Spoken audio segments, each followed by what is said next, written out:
So it looks like Drake is salty again, you guys. Just like he shaded Taylor Swift 3 years ago for blocking him from #1, he's now coming for another fresh up-and-coming artist who dared to take the top spot. And that is none other than Alex Warren. Yeah, that guy, he's not just a TikToker anymore. He's out here dominating the charts enough to get Drake himself pissed off. Alex has now responded, and it's gotten so messy, so we have to get into it because honestly, never would have thought I'd see the day Drake would be having beef with Alex Warren. Drake's new track, What Did I Miss, just debuted at #2 on the Billboard Hot 100, and guess who's still holding the #1 spot? Yup, Alex Warren with his song Ordinary, now reigning for 6 weeks straight. And let's just say Drake is not loving it. As usual, Drake sparked plenty of conversation with his latest release, but even all that buzz wasn't enough to knock Alex Warren's viral TikTok hit out of the #1 spot. It's no secret that Drake's chart wins have been more sporadic lately, and that said, his newest track, What Did I Miss, was well received by his fans. The song dropped on July 4th during his YouTube livestream Iceman Episode 1, which marked the official launch of his next album era, Iceman. On the track, Drake takes aim at people he feels have turned on him, especially artists he claims to have helped musically.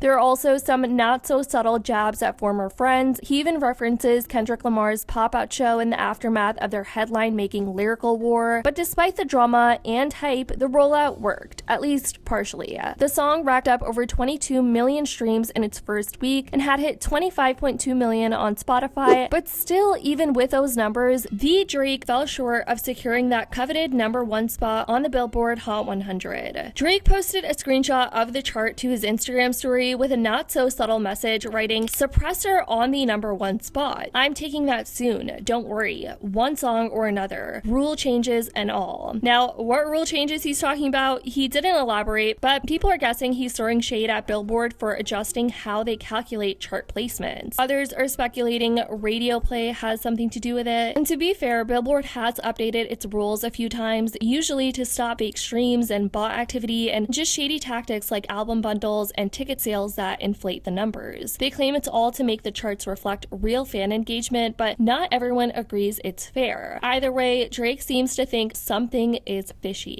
If Drake is insinuating that the rule changes and all is what's happening here and it was done and it's, going against him to reach #1, you got to state that and word that much differently from this, because the rule changes isn't the suppression. The rule changes are the rule changes. Maybe you don't benefit the most from it. The rule changes are the rule changes. Your fans are going to be galvanized and read this otherwise. All right, I take a deep sigh here because I can sometimes be an advocate for the boy.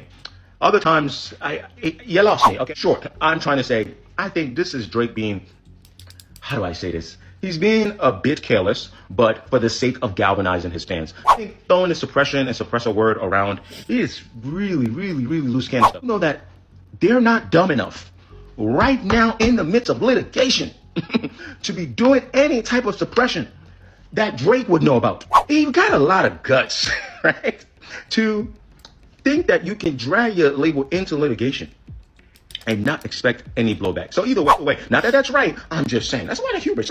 That's some real gutsy shit. But I know, and I think he knows, the label wouldn't do that. I'm not saying Drake's lying. I don't want to beef with another.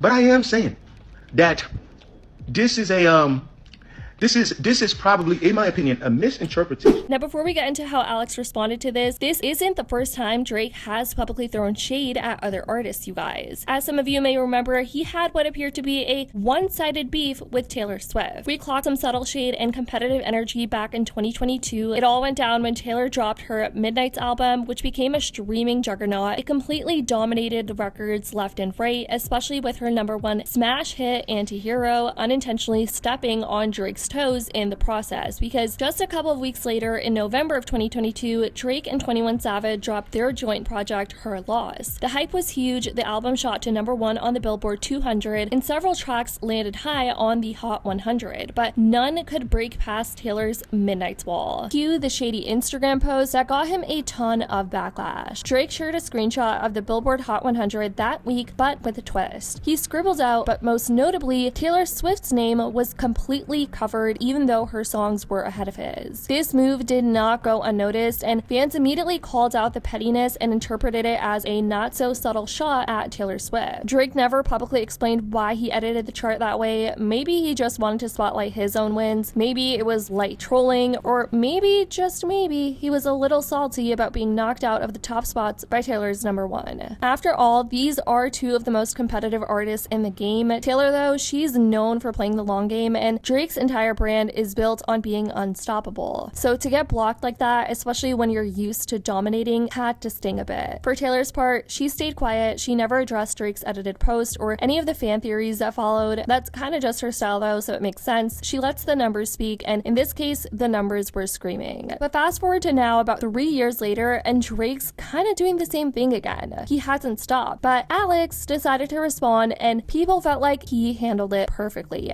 He posted a video of himself vibing to Drake's song Nokia on his Instagram story, just totally unbothered, staring into the camera. Man's dancing around to Baby Girl, Let Me See You Do Your Dance, Let Me See You Twirl, like it's just another casual Tuesday. And in recent Drake news, 2 days ago, he declared that UK hip-hop artists are lyrically superior to American hip-hop artists during his headlining performance, and that's also sparked a wave of mixed reactions online, with some fans defending US artists and also being like, you can't trust a word that comes out of this guy's mouth because this was his top 5 rappers list and none of them seem to be UK rappers, so the math is not mathing. No disrespect to my country, but nobody can out-rap London rappers. This is the best, highest level. This is what I aspire to be.